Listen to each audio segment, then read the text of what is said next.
Korea's nut rage heiress is going to jail, and 3 US Navy Admirals are censured. Plus, the umbrella movement supporters in China are tortured, and did ousted Thai PM Yingluck request asylum? For Friday, the 13th of February 2015, this is the Asia Brief.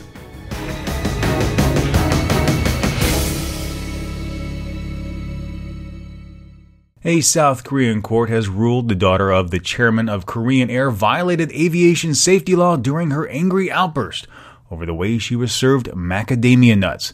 It was a story that sparked outrage in South Korea and a mockery around the world. Hyuna Cho, also known as Heather Cho, faced more than a decade in prison on multiple charges, but in what will surely be interpreted as preferential treatment for the elite, only received one. Cho was convicted despite requesting a suspended jail term. Prior to the ruling, she had submitted 6 letters of apology to the judges in the case in hopes of avoiding punishment. It is questionable whether Cho truly feels remorseful, said Judge Oh Sang-woo during the ruling, and added, the case is trampled on the integrity of humanity. The United States Navy has censured 3 rear admirals over a widening bribery scandal centered on a Singapore-based contractor who admitted to showering officers with cash, gifts, and prostitutes to further his firm's interests. Terry Kraft, Michael Miller, and David Pimpo were censured over their roles in the Glenn Defense Marine Asia corruption case. Secretary of the Navy Ray Mabus said, quote, "These 3 officers, whose actions were revealed during the GDMA investigation, demonstrated poor judgment and a failure of leadership in prior tours." End quote. The Navy says the censure keeps the officers accountable, but that there's not enough to warrant criminal allegations. All 3 are opting to retire, and Mabus says he will process those requests. All of this stems from a greater than $200 million contract deal for the 7th Fleet. So far, the investigation has snared 9, including GDMA CEO, who has pleaded guilty to federal conspiracy charges. Amnesty International says authorities in mainland China have tortured and jailed at least 2 supporters of the Hong Kong pro-democracy protests that paralyzed large parts of the semi-autonomous Chinese territory last year. In a statement, the organization said at least 27 supporters of the so-called umbrella movement remain behind bars in China. 9 haven't been given access to a lawyer, and the location of 4 aren't known. One of those reported tortured was well-known poet Wang Zhang, who was arrested in October on suspicion of picking quarrels and provoking trouble after he posted a picture on social media in support of the protesters.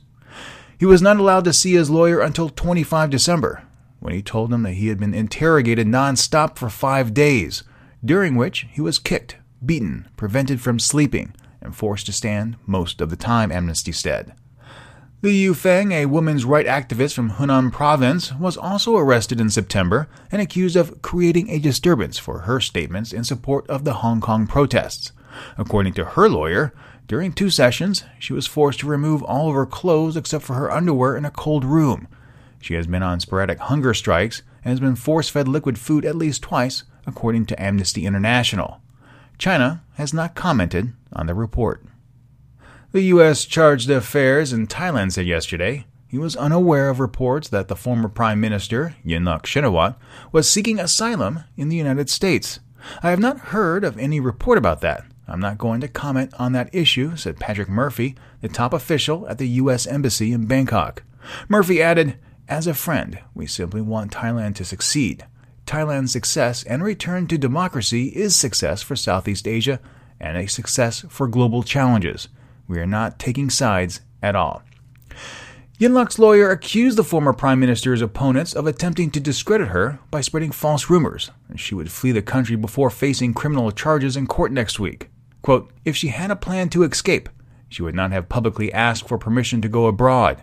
The opposition is trying to make out that she wants to flee abroad in order to discredit her." End quote. Security officials do appear to be monitoring Yingluck's activities, but have denied ordering security officials to keep closer tabs on her for fear she might flee the country. Keep up to date with news from the region by following Asia News Weekly on Facebook and Twitter. You can also send an email to the show with your comments, your questions, and your feedback. Just drop a message to podcast@asiannewsweekly.net. You can also subscribe to this and other podcasts on our website, asiannewsweekly.net, or you can do so in your favorite podcast application like iTunes or Stitcher. Subscribing is free, and when you do, the next episode is delivered automatically to you. If you enjoyed this podcast, please share it with your friends. Thank you so much for joining me this week. I will be back on Monday with a full schedule of podcasts. Hope you have a fantastic weekend. For the Asia Brief, I'm Steve Miller.